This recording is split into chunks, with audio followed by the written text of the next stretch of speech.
The Rack Shop is proud to present this 2022 through 2024 Toyota Tundra short bed. This is the TRD Pro model, but all this still applies for the non-TRD Pro models as well. So there's a few things going on here. We've got the RetraxPRO XR retractable bed cover.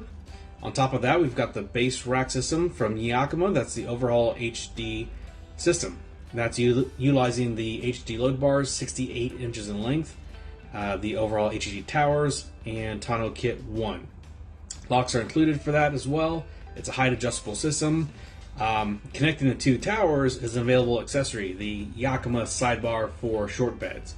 This actually connects the two towers and allows you to have T-slots on both the inner side and outer side for different types of accessories and mounts. So if you want to carry maybe extra shovels or water or fuel, there are different mounts and accessories that do work with those sidebars.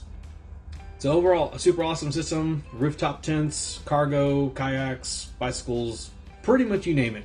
300-pound carrying capacity on-road, 180-pound off-road, and an 800-pound static on-road capacity. So yeah, this has been just a quick walk around for this vehicle. For more details, pictures, or to purchase any of these products, visit the links in the description below. They'll take you back to our website for all that information. So that's it for this one, but like always, thanks for watching.